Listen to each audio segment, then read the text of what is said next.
Assalamualaikum warahmatullahi wabarakatuh. Mari klik subscribe di channel ini dan aktifkan tanda loncengnya untuk mendapatkan update pemberitahuan di video berikutnya.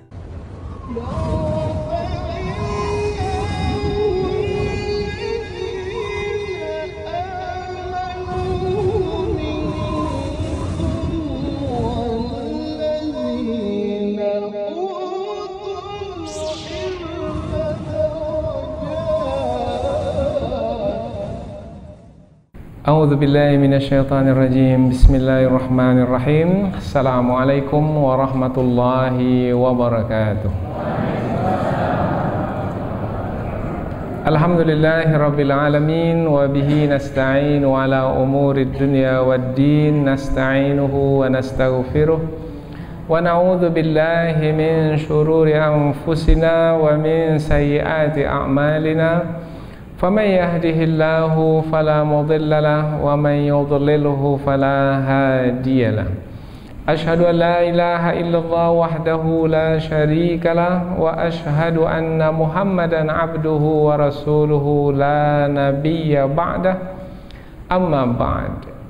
Kita bersyukur kepada Allah Subhanahu wa taala yang masih melimpahkan rahmat dan nikmatnya. Kita bersyukur dengan mengucapkan Alhamdulillahirabbil alamin. Tidak lupa pula bersalawat kepada Rasulullah sallallahu alaihi wasallam dengan mengucapkan Allahumma salli ala sayyidina Muhammad wa ala ali sayyidina Muhammad. Dan bersalam kepada Rasulullah dengan mengucapkan Assalamu alayka ya Rasulullah. Alhamdulillah kita dapat kembali meneruskan pengajian tafsir ayat-ayat suci Al-Quran yang insyaAllah kita akan teruskan kepada ayat yang ke-133 dan 134 dari surah Ali Imran yang menerangkan tentang perintah Allah Subhanahu wa taala kepada orang-orang beriman supaya mereka bersegera untuk beramal soleh untuk mendapatkan dengan amal soleh yang dilakukan, maka mudah-mudahan mendapatkan ampunan dari Allah Subhanahu wa taala dan juga nanti akan dimasukkan ke dalam syurga yang sangat luas sekali, yaitu yang luasnya seluas langit dan bumi. Nah, apabila mau beramal soleh dengan sungguh-sungguh, dengan banyak tanpa henti, maka dua pemberian yang istimewa itu akan didapatkan, ampunan dan surga. Nah, orang-orang yang melakukan amal soleh yang banyak, sungguh-sungguh dan tanpa henti itu, Allah menyebut mereka itu adalah sebagai orang-orang yang bertakwa, maka dijauhkan dari neraka dan dimasukkan ke dalam surga. Kemudian Allah terangkan tentang sifat-sifat orang yang bertakwa itu, yaitu diantaranya adalah menafkahkan harta di waktu senang dan di waktu susah, di waktu lapang dan di waktu sempit. Kemudian juga mampu menahan amarah, kemudian mau memaafkan kesalahan orang lain. Kemudian Allah menyebut tentang apabila tiga sifat ini ada pada seseorang, yaitu menafkahkan harta dalam keadaan bagaimanapun, menahan amarah dan juga memaafkan kesalahan orang lain, disebut sebagai orang yang berbuat baik, muhsin. Dimasukkan ke dalam golongan muhsinin, orang-orang yang berbuat baik. Nah, muhsinin ini adalah golongan hamba-hamba Allah yang tinggi kedudukannya, yaitu mereka yang senantiasa merasakan kehadiran Allah di dalam hidup mereka. Bermakna mereka ini adalah orang yang memiliki muraqabatullah, senantiasa memperhatikan Allah dan mereka merasa diperhatikan oleh Allah. Ini tinggi sekali. Bermakna nampak sekali keimanan itu muncul dalam hidup mereka setiap saat, dimanapun, dalam keadaan bagaimanapun, dan itu adalah di antara sifat-sifat calon penghuni syurga. Nah, kita pun ingin menjadi calon penghuni syurga. Maka untuk mengetahui kita ini betulkah calon yang layak untuk menghuni syurga, maka bisa dilihat dari 3 sifat, yaitu sifat pertama menafkahkan harta dalam keadaan bagaimanapun, yang kedua menahan amarah, dan yang ketiga adalah memaafkan kesalahan orang lain, dan nanti akan kita bahas dalam tafsirnya insyaallah. Apa kaitan antara ayat ini dengan ayat sebelumnya? Kaitan antara ayat ini dengan ayat sebelumnya adalah ayat ini lanjutan dari ayat yang sebelumnya. Ayat sebelumnya Allah menyeru orang-orang beriman jangan sampai dimasukkan ke dalam neraka. Nah, untuk tidak dimasukkan ke dalam neraka, maka larangan Allah dijauhi. Nah, di antara larangan Allah yang mesti dijauhi adalah jangan memakan riba. Riba itu adalah larangan Allah. Nah, apabila mau menjauhi riba, meninggalkan riba, maka tidak akan dimasukkan ke dalam neraka, tetapi insya Allah akan dimasukkan ke dalam surga. Karena di akhirat kelak 2 saja tempat. Kalau tidak neraka, surga. Maka kaitan dengan ayat sebelum ini Allah menerangkan tentang neraka. Neraka disediakan bagi orang-orang kafir. Sekarang pula Allah lanjutkan tentang surga. Surga itu disediakan untuk orang-orang yang bertakwa. Jadi biasa dalam Al-Quran, apabila Allah menyebut tentang neraka, nanti setelah itu Allah sebut tentang surga. Apabila Allah menerangkan tentang sifat-sifat neraka, nanti Allah sebut sifat-sifat surga, atau sebaliknya. Apabila Allah menerangkan tentang sifat-sifat penghuni neraka, nanti berikutnya Allah terangkan pula sifat-sifat penghuni surga. Apa yang Allah inginkan? Yang Allah inginkan, jangan jadi penghuni neraka, tapi jadilah penghuni surga. Jadi Allah berikan petunjuk kepada kita. Nah, petunjuk Allah itu berupa perintah-perintah, nah itu pasti baik. Atau larangan-larangan, nah itu pasti buruk. Nah, yang dilarang riba, itu buruk. Kemudian yang diperintahkan baik, apa yang diperintahkan? Nah, yang baik adalah menafkahkan harta, menahan marah, memaafkan kesalahan orang lain. Jadi nampak ayat ini masih lagi berkaitan dengan ayat sebelumnya. Dan mudah-mudahan Al-Quran yang kita pelajari kandungannya ini melalui tafsirnya, mudah-mudahan akan bisa menjadi petunjuk dan bimbingan bagi hidup kita. Allah Subhanahu wa taala berfirman, A'udzu billahi minasyaitonir rajim. Bismillahirrahmanirrahim.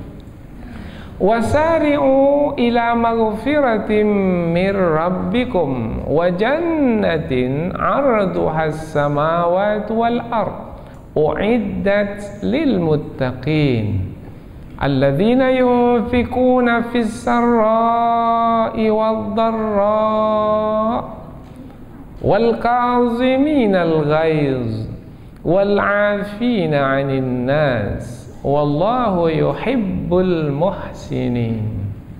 Allah berfirman, wasari'u, dan bersegeralah kamu. Siapa kamu yang dimaksudkan? Orang-orang beriman, karena ayat ini adalah lanjutan dari ayat yang sebelumnya. Ayat sebelumnya Allah menyeru orang-orang beriman.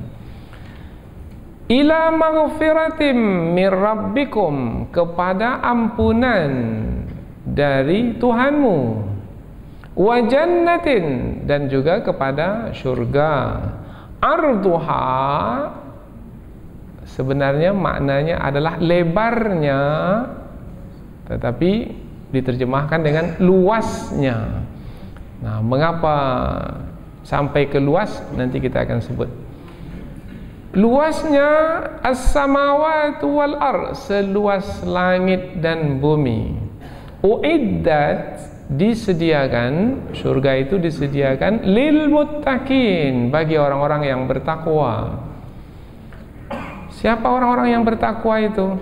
Alladzina yunfiquna, orang-orang yang menafkahkan harta mereka, fis sarra, dalam keadaan senang atau dalam keadaan lapang, wad dharra, dalam keadaan susah atau dalam keadaan sempit, wal kaziminal ghaiz, dan orang-orang yang menahan amarahnya, wal afina 'anil nas, dan memaafkan kesalahan orang lain.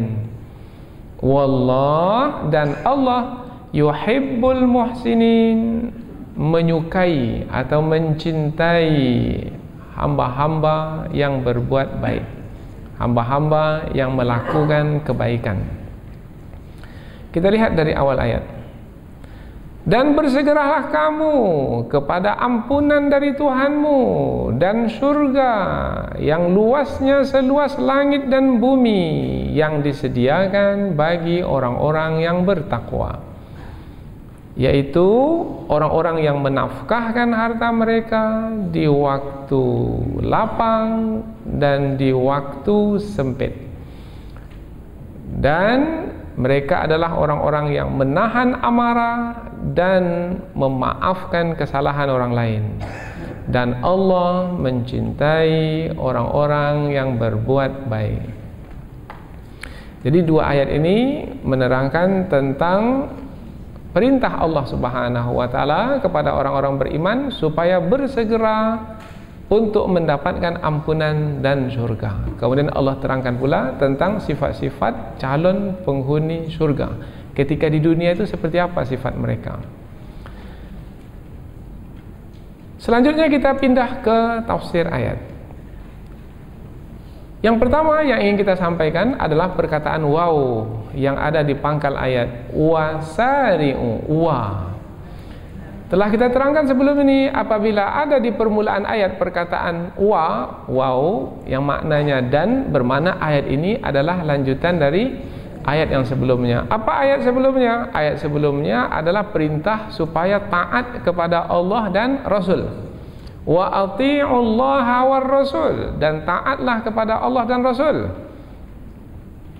Allah perintahkan orang-orang beriman supaya taat kepada Allah dan Rasul, supaya terpelihara diri mereka dari api neraka. Karena ayat sebelumnya adalah wattaqun nar, peliharalah dirimu dari api neraka, allati uiddat lil kafirin, yang disediakan bagi orang-orang kafir. Nah, jadi supaya terpelihara diri dari api neraka, maka taatlah kepada Allah dan Rasul. Lalu apa lagi? Nah, inilah dia ayat. Lalu apa lagi? Bersegera untuk mendapatkan ampunan, bersegera untuk dapat dimasukkan ke dalam surga. Bagaimana supaya dapat ampunan dan dapat dimasukkan ke dalam surga? Maka ada perkataan yang sebenarnya tidak disebut di dalam ayat ini, tetapi difahami melalui perkataan-perkataan di dalam ayat ini. Ketika Allah menyebut wasari'u ila maghfiratin, dan bersegeralah kamu kepada ampunan, maknanya dan bersegeralah kamu untuk beramal saleh, yang dengan amal saleh itu kamu mendapatkan ampunan. Jadi apa kata yang tersembunyi yang tidak ada disebutkan di dalam ayat ini? Bersegeralah untuk beramal saleh. Nah, untuk beramal saleh itu tidak disebutkan. Mengapa tidak disebutkan? Sudah difahami, yaitu sebab untuk mendapatkan ampunan adalah beramal soleh. Sebab untuk dimasukkan ke dalam surga, beramal soleh. Apabila seseorang tidak beramal soleh, dapat ampunan? Tidak, karena ampunan itu balasan. Kalau disebut balasan, bermakna ada yang dibuat. Ada yang dibuat, dibalas. Tak ada yang dibuat, apa yang akan dibalas? Banyak buat, banyak balasan. Sedikit buat, sedikit balasan. Tak buat, tak ada balasan. Jadi apabila ampunan itu adalah balasan dan surga itu adalah balasan, kemudian ada perintah dan bersegeralah kepada ampunan, bermakna dan bersegeralah melakukan perbuatan yang baik, yaitu amal soleh, yang dengan amal soleh itu kamu akan mendapatkan balasan, yang balasannya itu adalah berupa ampunan. Sebelum sampai kepada ampunan, dan bersegeralah kamu untuk beramal soleh. Kalau disebut kata bersegera, maknanya adalah cepat-cepatlah. Cepat-cepatlah. Kalau disebut kata cepat, bermakna menggunakan masa dengan singkat. Itu makna cepat. Cepat itu maknanya menggunakan masa dengan singkat. biasanya dari rumah ke sini, kalau biasa-biasa dari rumah ke sini umpamanya 15 menit. Apabila berjalan cepat-cepat, maka kita gunakan masa sedikit sekali ke sini. 10 menit sudah sampai. Mengapa 10 menit sampai? Sebab jalannya cepat-cepat. Nah, apabila 10 menit sudah sampai, biasanya 15 menit. Bermakna kita hanya menggunakan masa sedikit. Kemudian sisalah 5 menit. Yang 5 menit, kemudian ambil risalah, kemudian baca. 15 menit, dengan 15 menit, biasanya sebelum ini satu perbuatan saja, yaitu berjalan dari rumah ke masjid. Tapi sekarang ni 15 menit, karena cepat-cepat, maka berapa perbuatan? 2 perbuatan. Kemudian baca pula cepat, bukan lambat baca, bukan sambil menghayal, sungguh-sungguh baca. Nah, akhirnya selesai pula dalam 3 menit, bermakna masih sisa 2 menit. Nah, yang 2 menit itu melakukan lagi satu perbuatan. Akhirnya dalam waktu yang pendek 15 menit, yang biasanya satu perbuatan sekarang 3 perbuatan. Maka makna bersegera, cepatlah, yaitu menggunakan masa yang sedikit. Dengan masa yang sedikit banyak perbuatan yang dilakukan, dan tidak akan mungkin dapat melakukan perbuatan yang banyak di waktu yang sedikit, melainkan dengan sungguh-sungguh. Kalau tak sungguh-sungguh tak bisa. Contoh umpamanya, apabila orang berlomba lari, ada 5 orang berlomba lari. Berapa panjang? Umpamanya 500 meter, umpamanya berlari 500 meter, 5 orang. Nah, siapa pemenangnya? Yang paling cepat. Siapa yang paling cepat itu? Yang paling sedikit menggunakan waktu. Oh, yang ini hanya beberapa detik saja, umpamanya 500 meter hanya 50 detik, umpamanya tak sampai 1 menit. Yang lainnya lewat dari 1 menit. Nah, yang ini adalah cepat. Tapi kapan seseorang itu bisa cepat sehingga paling awal dia sampai di finish? Kalau dia sungguh-sungguh, semua kekuatan yang ada padanya dia gunakan. Sehabis-habis kekuatan, kemudian dia pun berlari. Nah, apabila sehabis-habis kekuatan berlari, bermakna cepat. Apabila cepat, bermakna menggunakan waktu yang sedikit. Nah, sehabis-habis kekuatan digunakan, bermakna sungguh-sungguh. Jadi makna bersegeralah, maknanya bersungguh-sungguhlah. Kemudian maknanya juga adalah, apabila bersungguh-sungguh, banyakkan perbuatan itu. Jangan setelah melakukan perbuatan kemudian diam saja, tidak. Habis satu perbuatan, pindah ke perbuatan berikutnya. Fa iza faraghta fansab. Selesai dari satu perbuatan, dari satu amal, pindah ke amal yang lain. Akhirnya umur 60 tahun tapi banyak kerja dibuat. Umur 60 tahun banyak kerja dibuat. Ini umur 80 tahun tapi kerja sedikit dibuat. Apa sebab? Sebab tidak bersegera, tidak cepat, lambat-lambat, banyak waktu digunakan. Sementara yang dilakukan hanya sedikit. Kemudian satu lagi, apabila kekuatan banyak digunakan untuk lari, kemudian bersungguh-sungguh, dia juga membawa makna teliti. Jadi bersegeralah maknanya telitilah di dalam beramal, bekerja. Pastikan benar, pastikan ikhlas dalam setiap amal yang dilakukan. Jadi makna bersegera itu maknanya cepat. Kalau disebut cepat, jangan berlambat-lambat. Kalau memang mampu melakukannya hari ini, jangan ditunda sampai esok. Karena ada yang menunda besok lah. Sekarang baru umur 40, umur 50 lah nanti pergi haji nanti. Sekarang masih muda lagi. Nantilah kalau dah pensiun nanti barulah. Nah, orang seperti ini menunda-nunda, maka akan sedikit amal dilakukan. Lalu ia akan lalai. Apabila lalai, tidak ada kerja yang bermanfaat akan dibuat.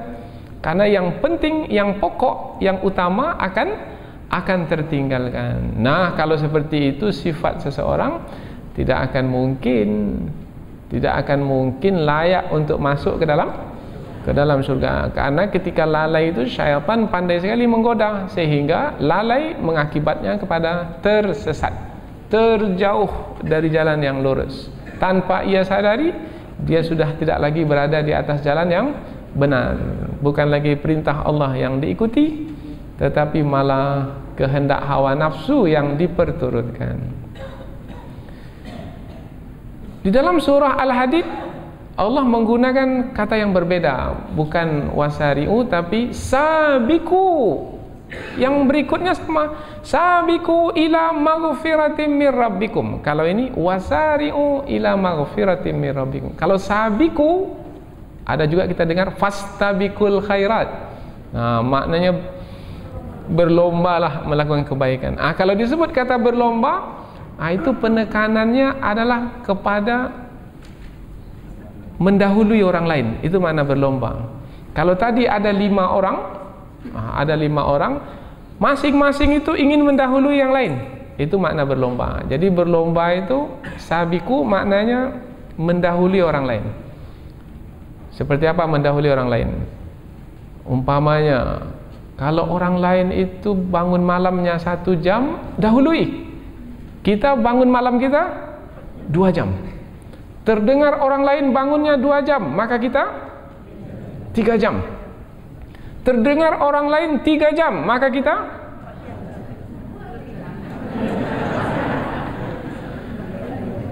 4 jam. Bermakna kita mendahului. Itu namanya sabiku. Maknanya bersegera lebih awal. Nah, umpamanya pergi ke kelas ini. Kelas ini mulai pukul berapa? 8.30. 8.30. Lebih awal sedikit lah. Saya mau datang 8.15. Rupanya 8.15 sudah ada orang. Maka dia dahului orang yang sudah ada itu. Pukul 8. Rupanya pukul 8 pun juga sudah orang. Maka dia lebih dahului lagi. 7.45 umpamanya. Mengapa cepat-cepat? Cepat-cepat karena ingin mempersiapkan segala sesuatunya. Bagus. Ini mana yang mendahului? Ini contoh mudah lah. Terdengar sahabat kita umpamanya puasa, di samping puasa Ramadan menambah dengan 6 Syawal. Kita tambah pula 6 Syawal, ya, tambah pula Senin Kamis. Terdengar pula kawan itu puasa Senin Kamis, tambah lagi puasa Nabi Daud yang kita amalkan. Sehari puasa, sehari tidak. Begitulah makna mendahului. Untuk apa kita lakukan semua itu? Ini yang penting. Untuk apa kita lakukan? Bersegera, berlomba, beramal soleh. Untuk apa? Untuk perkara yang berharga dan bernilai. Lebih berharga dari uang yang kita kumpulkan, lebih berharga dari keluarga yang kita cintai, yaitu ila maghfiratin mir rabbikum, untuk mendapatkan ampunan dari Tuhanmu. Apa perlunya ampunan? Ampunan ini pertama kaitannya dengan dosa. Apabila kita berdosa, maka ampunan itu untuk menutupi dosa kita. Apa perlunya dosa ditutupi? Apabila dosa tidak ditutupi, dosa itu melahirkan siksa. Besar dosa, besar siksa. Faman ya'mal mithqala dzarratin syarran yara. Siapapun melakukan keburukan, kejahatan sekecil apapun, pasti dia akan melihat balasannya, yaitu siksanya. Nah, kita ini semua adalah orang-orang yang berdosa. Tak ada yang tak berdosa. Para nabi dan rasul saja yang tak berdosa, atau para malaikat. Adapun kita ini manusia biasa, pasti berdosa. Kalau pasti berdosa, bermakna pasti disiksa. Kita tak mau disiksa. Di dunia tidak, di akhirat pun tidak. Maka bagaimana caranya supaya tidak disiksa? Dapatkan ampunan. Ampunan itulah yang akan menghapuskan dosa kita, dan insya Allah ampunan itulah yang akan membebaskan kita, menyelamatkan kita dari siksa. Kita tak mau disiksa. Badan boleh jadi tersiksa dengan penyakit. Mungkin juga fikiran akan tersiksa dengan keluarga dan rumah tangga. Hati juga tersiksa dengan dengki dan fitnah dari orang lain. Nah, mudah-mudahan dengan ampunan dari Allah, Allah jauhkan dari siksa-siksa tersebut. Badan sehat, fikiran tenang, hati pun lapang. Nah, kita mau hidup yang seperti ini. Untuk mendapatkannya, boleh jadi ia adalah dengan ampunan dari Allah Subhanahu wa taala. Karena mana ampunan itu adalah penutupan dosa. Kemudian dengan tertutupnya dosa tersebut, maka terjauhkanlah kita dari siksa Allah Subhanahu wa taala. Dan satu lagi, apa perlunya ampunan, maghfirah? Perlunya ampunan atau maghfirah adalah untuk menambah kekuatan ke atas kekuatan yang sudah ada pada kita. Kita ini sekarang punya kekuatan, tapi boleh jadi kekuatan kita ini tidak cukup untuk menghadapi musibah. Kekuatan sabar kita sekarang nih, kalau seperti ini kekuatan sabar kita sekarang ini, mungkin kita tak mampu untuk menghadapi penyakit seperti yang dihadapi oleh sahabat kita sekarang, umpamanya di rumah sakit. Maka kita perlu kesabaran tambahan. Bagaimana supaya kekuatan sabar kita itu ditambah? Nah, untuk dapat kekuatan tambahan, dapatkan ampunan dari Allah. Karena ampunan dari Allah itu bisa menambah kekuatan sabar, menambah kekuatan redha, menambah kekuatan pasrah, menambah kekuatan apalagi, kekuatan-kekuatan yang baik dalam hidup ini, maka akan didapatkan melalui ampunan, maghfirah. Karena Allah menyebutkan dalam surah Hud ayat yang ke-52, ini seruan Nabi Hud kepada kaumnya. Ya qaumi, wahai kaumku, istaghfiru rabbakum thumma tubu ilaih. Mintalah ampun, dapatkan ampunan dari Tuhanmu dan bertaubatlah kepadanya. Kalau dah dapat ampunan, taubat diterima, yursilis sama alaikum midrara, Allah akan kirimkan awan untukmu dan menurunkan hujan. Ini tanda kebaikan dari Allah Subhanahu wa taala, akan didapatkan. Bukan hanya itu, wa yazidkum quwwatan ila quwwatikum, Allah akan menambahkan kekuatan ke atas kekuatan yang sudah ada padamu. Bertambah kekuatan. Apabila kita kaitkan ayat ini dengan ayat-ayat perang, maka kita perlu kekuatan tambahan di dalam perang. Kekuatan sabar dalam perang. Kekuatan berani di dalam perang. Nah, bermakna ayat ini ketika Allah menyuruh kita untuk bersegera mendapatkan ampunan, maka kaitannya adalah juga dengan kekuatan. Kita lihat, umpamanya kita pergi ke rumah sakit, kita lihat ada orang yang sakitnya sangat parah sekali, sekujur tubuhnya terbakar, tak mampu lagi duduk, berbaring saja, pedih terasa olehnya, tetapi dia tidak mengeluh, dia diam saja. Kita masuk ke kamarnya, Assalamualaikum, dia pun jawab Waalaikumsalam, tersenyum pula lagi depan kita. Akhirnya kita mengatakan, kalaulah saya seperti dia, mungkin saya tak mampu untuk tenang seperti dia ini. Nah, mengapa? Sebab kekuatan sabar yang ada pada kita tidak sebanyak kekuatan sabar yang ada padanya. Boleh jadi Allah telah menambah kekuatan sabar kepadanya, sehingga dengan kekuatan sabarnya yang banyak itu, ia mampu menjalani musibah, meskipun musibah itu berat. Karena kekuatan sabar itu lebih banyak dari musibah yang ia jalani. Yang membuat kita susah itu kalau kekuatan sabar kita itu lebih sedikit dari musibah yang kita lalui. Tapi kalau kekuatan sabar kita hebat, kuat, sementara musibah itu pun besar, tapi dia lebih besar lagi, kekuatan sabar lebih besar lagi, maka ringan saja. Ada pada masa dahulu ketika tsunami terjadi, semua keluarganya terbunuh. Ayah ibunya terbunuh, abang adiknya terbunuh, tinggal dia seorang. Apa harta yang dia miliki? Tak ada harta yang dia miliki. Rumahnya pun sudah habis. tinggal sebatang kara, tapi dia bisa sabar. Apa sebab? Sebab Allah telah berikan kekuatan sabar yang banyak kepadanya, sehingga ia mampu untuk menjalani musibah tersebut. Ada yang tak cukup kekuatan sabarnya, bunuh diri dia,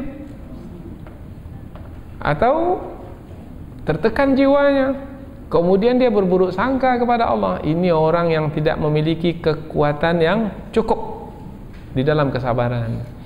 Nah, jadi ketika Allah memerintahkan kita wasari'u ila maghfiratin, dan bersegeralah kamu dengan beramal soleh untuk mendapatkan ampunan dari Tuhanmu. Ampunan itu adalah yang berharga, yang bernilai di dunia ini dan di akhirat nanti. Kalau di akhirat nanti, ampunan adalah yang akan memasukkan kita ke dalam surga. Yang memasukkan kita dalam surga bukanlah amal ibadah kita. Yang memasukkan kita ke dalam surga adalah ampunan dan rahmat Allah. Sebagaimana sabda Rasul, illa ayyataghammadani Allahu bimaghfiratihi wa rahmatih. Yang akan memasukkanku ke dalam surga adalah ampunan dan rahmat Allah yang dilimpahkannya kepadaku. Maka nampaklah ampunan itu berharga. Jadi mengapa kita bersegera, mengapa kita berlomba, mengapa kita cepat-cepat, mengapa kita sungguh-sungguh beramal soleh? Karena kita ingin mendapatkan yang berharga. Dalam pekan olahraga nasional pun, untuk mendapatkan medali emas yang berharga itu berlomba, berbulan-bulan sebelum pertandingan sudah mempersiapkan diri, karena yang akan didapatkan adalah yang berharga. Andaikan bukan medali emas, medali besi umpamanya, akankah kita berlomba, bersegera? Tidak. Maka ketika Allah menyebutkan ampunan, itu adalah yang berharga, yang akan menyelamatkan kita dari siksa, yang akan memasukkan kita ke dalam surga. Tetapi ini banyak tak difahami oleh manusia, karena tidak melihat ampunan itu yang berharga, masih juga melihat harta itu yang berharga. Padahal harta bukanlah yang akan menyelesaikan masalahnya, bahkan harta itu yang membuatnya menderita. Ini panjang pula pembahasannya. Mengapa Allah memerintahkan kita untuk bersegera beramal soleh? Karena dengan beramal soleh kita akan dimasukkan ke wajannatin, ke dalam surga. Surga disebut surga karena permukaannya itu ditutupi oleh tanam-tanaman. Surga, jannah dari kata jannah maknanya tertutupi. Jannah, janin dikatakan janin dari kata yang sama, jannah. Janin dikatakan janin karena dia tertutupi. Apa yang menutupinya? Rahim ibu yang mengandungnya menutupi. Majnun orang gila. Nah, orang gila disebut orang gila adalah orang yang tertutupi. Apanya yang tertutupi? Akalnya tertutupi. Ada lagi junnah, perisai. Perisai disebut perisai karena dia menutupi apa? Menutupi badan. Perisai itu di depan menutupi. Kemudian ada lagi jin. Bangsa jin disebut bangsa jin karena bangsa itu tertutupi, sehingga tidak dapat dilihat oleh manusia, tertutupi dari pandangan manusia. Jannah disebut jannah, surga disebut surga karena dia tertutupi. Apanya tertutupi? Permukaannya tertutupi. Dengan apa tertutupi? Dengan pohon-pohon, tanam-tanaman hijau. Maka kalau kita tengok rumah kita itu halamannya hijau, itu adalah surga. Tertutupi. Mata kita pun sedap melihatnya. Tapi kalau depan rumah kita itu gersang saja, batu, kerikil, pasir bercampur dan pedih mata kita buatnya. Nah, surga adalah disebut surga, jannah karena dia tempat yang menyenangkan. Nah, apabila tempat itu menyenangkan, maka dia adalah yang berharga. Apabila dia adalah yang berharga, maka bersegeralah. Itu dia maknanya. Maka bersegeralah untuk mendapatkannya. Dan satu lagi, bukan hanya menyenangkan, luas. Maka untuk luas itu Allah sebutkan arduhas samawati wal ar, seluas langit dan bumi. Tapi sebenarnya kata arduha itu maknanya bukan luas. Ardu itu maknanya lebar. lebar. Kalau untuk luas, lebar kali apa? Kali panjang, atau panjang kali lebar. Mana yang lebih panjang? Panjang atau lebar?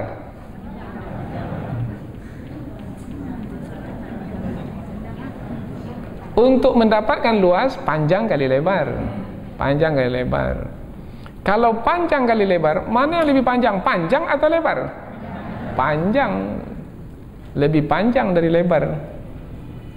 Yang panjang itu lebih panjang dari lebar. Faham kan 4 persegi itu?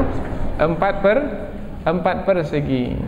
Nah, di dalam ayat ini Allah menyebutkan lebar. Lebar surga itu adalah apabila langit yang 7 itu disambung-sambung, kemudian bumi pula disambung lagi dengan langit yang 7, itu adalah lebar surga. Kalau itu lebar surga, panjangnya lebih panjang lagi. Jadi ketika Allah menyebut arduha, lebarnya, lebar surga itu adalah 7 lapis langit kalau disambung-sambung tambah bumi, bermakna panjangnya tak terbayangkan. Yang 7 lapis langit dan bumi saya disambung tak terbayangkan. Karena langit yang ada ini baru langit pertama ini. Mengapa disebut langit dan bumi? Karena hanya 2 ini yang diketahui oleh manusia yang paling besar.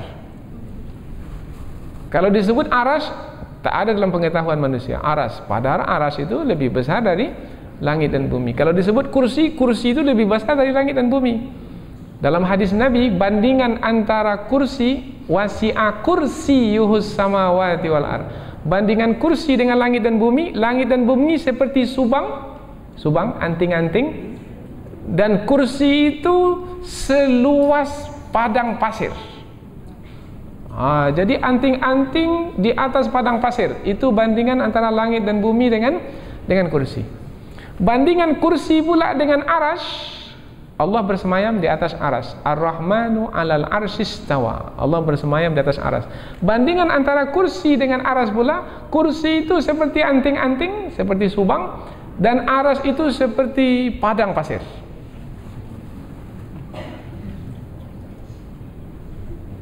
Nah, kursi kita tak tahu, aras lagi kita tak tahu. Perkataannya saja yang diberitahukan kepada kita, tetapi bendanya kita tak tahu. Yang kita tahu hanyalah bumi yang kita pijak, langit yang kita junjung, hanya itu. Maka Allah gunakanlah kedua kata itu untuk menerangkan luasnya surga. Tak mau masuk ke surga yang luas itu?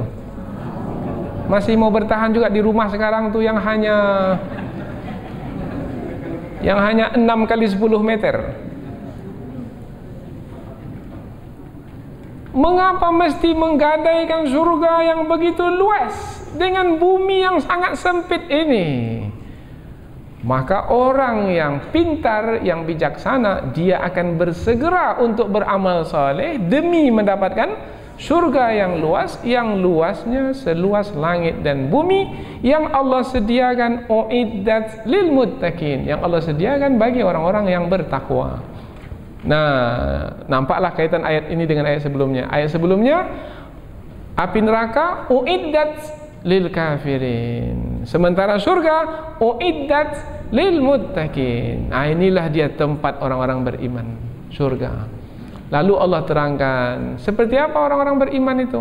Untuk mengetahui orang beriman itu melalui sifatnya. Kita untuk mengetahui seseorang itu, kita ketahui melalui sifatnya. Seperti apa sifatnya, maka kita tahulah orang itu. Oh, ini orangnya penyabar, ini orangnya pemarah, ini orangnya rajin, ini orangnya pemalas. Nah, dari apa kita tahu? Dari sifat orang tersebut. Kalau disebut sifat, maka kaitan nanti dengan perbuatan. Dari perbuatan. Oh, ini dia mulia. Dari mana kita tahu dia mulia? Dia suka memberi. Nah, itu namanya orang yang mulia. Dari mana kita tahu dia mulia? Oh, dia menahan marahnya. Dia mampu marah, tapi dia tak mau marah. Oh, mulia sekali. Satu lagi, dia memaafkan. Dia bisa membalas dan menuntut hak, tapi dia gugurkan haknya, dia maafkan orang lain. oh ini mulia sekali. Jadi dari mana kita tahu sifat orang? Dari perbuatan yang dilakukan oleh seseorang. Allah sebutkan 3 sifat calon penghuni syurga. Punyakah kita 3 sifat ini? Kalau punya, maka tiket masuk syurga sudah di tangan.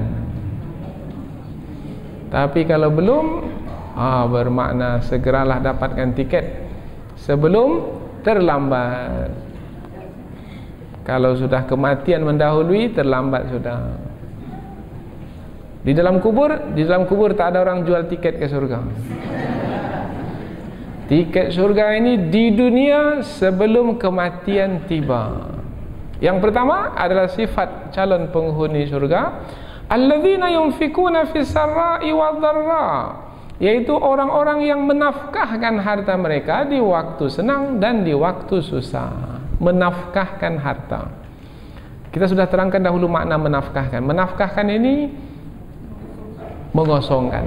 Diambil dari kata nafaqah. Nafaqah itu maknanya kosong. Terowongan. Terowongan itu disebut nafak dalam bahasa Arab. Mengapa terowongan disebut terowongan? Karena kosong. Tadinya dia berisi, tetapi setelah dikorek jadi kosong. Nah, yang kosong itu disebut terowongan, maka disebut nafak. Ada pula orang munafik. Orang munafik, orang yang mengosongkan. Mengosongkan apa? Mengosongkan hatinya dari iman dan menggantinya dengan kekufuran, maka disebut munafik. Orang yang kosong hatinya dari keimanan. Sebenarnya dalam hatinya ada iman, tapi dia kosongkan karena kepentingan dunia. Kemudian dia kosongkan iman, dia isi dengan kekufuran. Munafik dari kata nafaqah, menafkahkan, mengosongkan. Menafkahkan harta, mengosongkan harta. Apa makna mengosongkan? Tadi dalam sakunya ada uang 10.000, kemudian dia nafkahkan, mana dia berikan kepada orang yang memerlukan. Bagaimana sakunya sekarang? Kosong. Nah, mengosongkan harta ini disebut menafkahkan harta. Tadi ada, sekarang sudah tidak ada. Menafkahkan harta. Di waktu senang, di waktu susah. Mungkin ada yang memahami di waktu senang ini senang menafkahkan harta karena uang kita berlebih. Di waktu susah ini susah menafkahkan harta. Apa sebab? Sebab kita pun juga perlu uang tersebut. Saya perlu ini, mau saya kasih pula pada orang lain. Sebenarnya yang diinginkan bukan begitu. Sebenarnya yang diinginkan oleh ayat ini adalah orang-orang yang menafkahkan harta ketika senang, karena biasanya kita ketika senang kita lupa orang yang susah ketika kita senang. Karena kita bersenang-senang, rupanya di sana ada orang yang susah. Contoh mudahlah, kalau kita ini senang sekali berada di satu restoran karena makanan banyak sekali makanan, makan ini, pasti ketika itu kita lupa bahwasanya di sana ada orang yang tidak makan ketika itu. Lupa kita. Nah, orang yang mulia, calon penghuni surga, ketika dia senang banyak makanan, teringat dia orang yang tidak makan, maka dia ambil secukupnya. Kemudian ini untuk orang yang tidak makan. Mana orang tak makan tuh? Dia cari orang tersebut.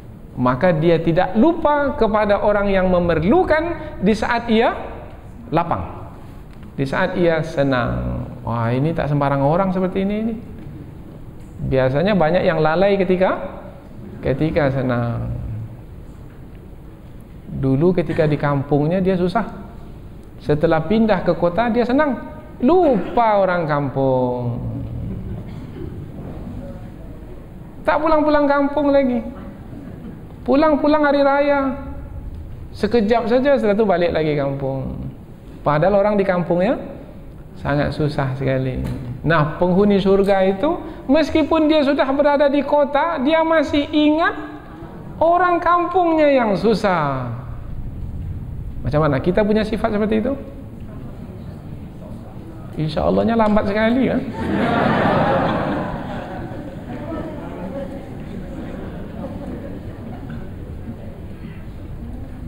kemudian juga di waktu susah. Menafkahkan harta di waktu susah. Nah, menafkahkan harta di susah memang kita memerlukan. Tetapi di saat kita memerlukan, kita juga menafkahkan harta. Tujuannya apa? Tujuannya semakin susah kita dalam beribadah, semakin tinggi nilai ibadah tersebut. Si A ini senang, banyak uangnya. Si B ini susah, sedikit uangnya. Si A ini dia menafkahkan harta umpamanya 100.000. Si B ini menafkahkan harta, dia susah, 1.000 pun dia susah, tetapi dia pun berikan juga 1.000 itu. Mana yang lebih tinggi nilainya? 100.000 senang bagi si A atau 1.000 yang senang, yang susah bagi si B? Boleh jadi 1.000 itu adalah lebih tinggi nilainya dari 100.000. Karena yang 1.000 ini yang menafkahkannya adalah orang yang susah. Tapi tak semua orang mampu untuk menafkahkan harta ketika susah. Mampu, calon penghuni surga. Tiket sudah di tangan. Apakah kita termasuk orang tersebut? Masih juga perlahan, insya-Allah.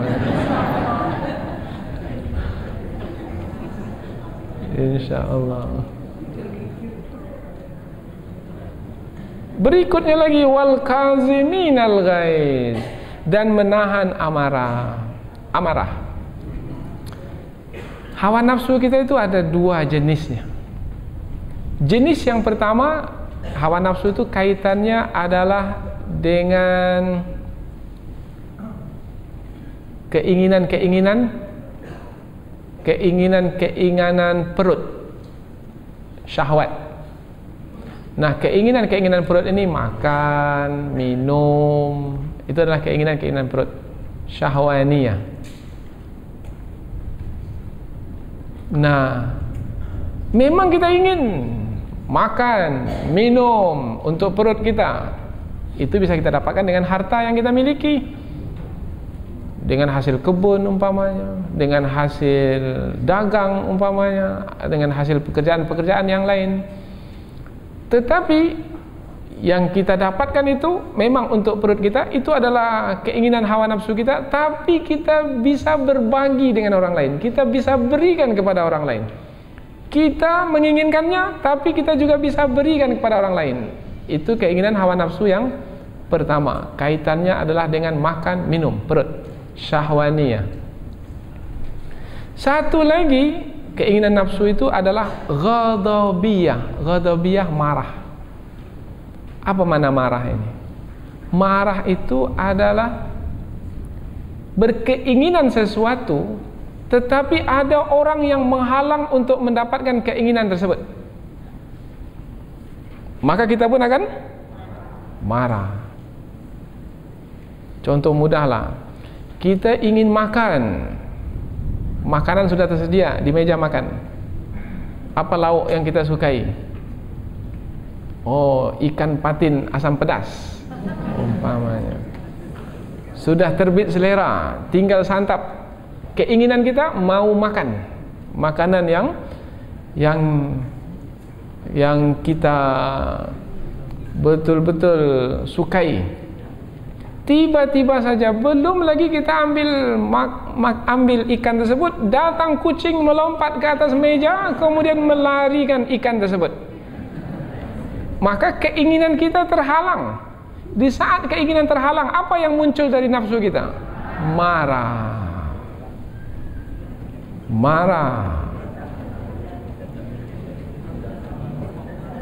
Penghuni surga mampu menahan marahnya. Kucing itu pula setelah sambar ikan dimakan habis, dia pun tak lari, dia duduk dekat kaki meja.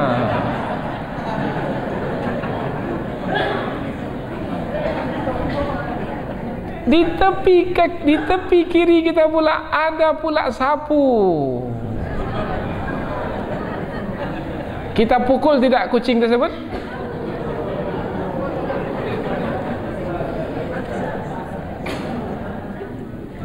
Memukul bermakna kita tak mampu menahan marah. Ini contoh mudah. Contoh mudah. Kita seorang majikan, kita ada orang gaji, keinginan kita tak tercapai. Apa keinginan kita? Pakaian. Kita mintalah orang gaji kita ini basuh pakaian kita, setrika pakaian kita, dibasuhnya. Tetapi ketika menyetrikanya, terlupa dia, terletak lama di atas baju kita itu. Baju kita pula tipis, dari sutra, mahal harganya, paling kita sukai, satu-satunya, tak ada lagi orang menjual seperti itu.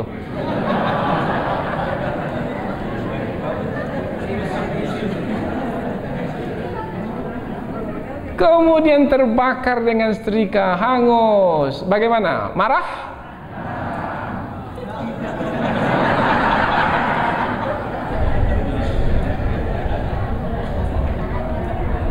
Tahan marah.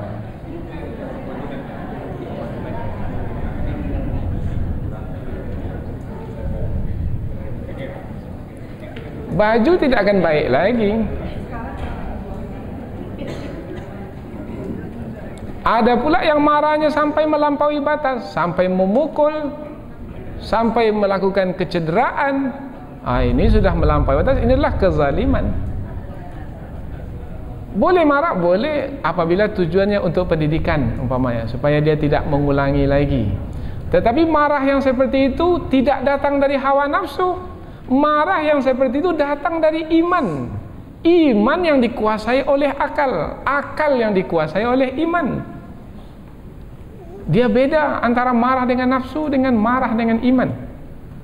Marah dengan iman bahasanya itu terpuji. Tapi kalau marah dengan nafsu bahasanya itu sudah tidak terkontrol lagi. Bagaimana? Kita termasuk ke dalam golongan orang yang menahan amarah di saat kita mampu marah? Kalau iya, calon penghuni surga. Sifat yang ketiga, calon penghuni surga, wal afina anin nas, dan memaafkan manusia. Apa beda dengan yang sebelumnya? Dengan yang sebelumnya, apabila yang sebelumnya menahan marah karena kesalahan orang lain, ini pula dimaafkannya kesalahan orang lain itu. Sebenarnya dia boleh membalas. Umpamanya dengan membalas, minta ganti rugi. Itu kan hak saya. Boleh. Tetapi tak usahlah ganti rugi, maafkan sajalah. Nah, ini orang seperti ini adalah orang yang lebih memperhatikan orang lain dari memperhatikan dirinya sendiri. Karena dirinya juga marah dan dia ingin selesaikan marahnya itu. Bagaimana cara menyelesaikan marah? Menuntut hak. Kalau memang itu adalah hak saya, dibenarkan oleh syariat, mengapa tidak saya menuntut hak saya? Tetapi orang yang memaafkan ini, dia tak pedulikan lagi hak-hak itu. Itu adalah kaitan dengan duniawi. Saya ingin mendapatkan balasan dari sisi Allah, yang bukan hanya duniawi tapi juga akhirat. Yang balasan dari sisi Allah itu didapatkan dengan memaafkan orang lain. Oh, tak semua orang mampu sampai ke tahap seperti ini. Susah untuk disebut ini. Senang untuk disebut, tetapi susah untuk diamalkan. Tapi begitulah Allah Subhanahu wa taala menerangkan, itulah dia sifat orang-orang yang bertakwa. Berkumpul ketiga-tiga ini sekali, kaitan dengan nafsu syahwaniyah, mampu menahannya dan menafkahkan harta. Nafsu ghadabiyah pula, nafsu marah pula, mampu ditahan, dihalang, kemudian digugurkan pula haknya untuk mendapatkan hak. Apabila orang lain bersalah kepadanya, dia mampu menggugurkan haknya dengan memaafkan orang lain. Ini betul-betul orang yang tidak lagi melihat dirinya, tetapi dia melihat Allah yang sedang memperhatikan dirinya. Orang yang seperti ini disebut muhsinin.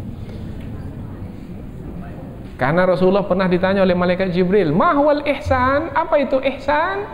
Ihsan adalah perbuatan orang-orang muhsinin. Anta'budallaha ka'annaka tarahu, fa illam takun tarahu fa innahu yarak. Ihsan adalah kamu beribadah kepada Allah seakan-akan kamu melihat Allah. Meskipun kamu tidak melihat Allah, tapi kamu meyakininya Allah sedang melihatmu. Oh, jadi dia tidak lagi lihat dirinya. Dia sekarang ni sibuk karena Allah sedang melihatnya. Orang yang seperti ini keadaannya, maka akan dicintai oleh Allah. Ujung ayat, wallahu yuhibbul muhsinin. Allah mencintai orang-orang yang berbuat baik. Apabila sudah menjadi orang-orang yang dicintai Allah, hamba-hamba yang dicintai Allah, maka pasti yang dicintai itu akan diistimewakan. Pasti yang dicintai itu akan diperlakukan luar biasa. Kita pun kalau mencintai seseorang, orang yang kita cintai itu akan kita istimewakan. Apa sebab? Sebab memang begitulah layaknya orang yang dicintai. Dia akan diistimewakan dan dia akan diberikan pemberian yang luar biasa. Nah, hamba-hamba Allah yang sampai ke derajat muhsinin akan menjadi hamba-hamba yang dicintai dan diistimewakan oleh Allah dan akan diberikan pemberian yang luar biasa. Bukankah itu suatu yang berharga, yang bernilai tinggi? Kalau iya, maka bersegeralah untuk beramal saleh. Wasari'u ila maghfiratin min rabbikum wa jannatin 'arduhas samawati wal ardu uiddat lil muttaqin alladzina yunfikuna fis sarra'i wad dharra wal kaziminal ghaiza wal 'afina 'anil nas wallahu yuhibbul muhsinin. Mudah-mudahan apa yang kita pelajari ini ada manfaatnya insyaallah. Subhanakallahumma wa bihamdika asyhadu an la ilaha illa anta wastaghfiruka wa atubu ilaik. Wassalamualaikum warahmatullahi wabarakatuh.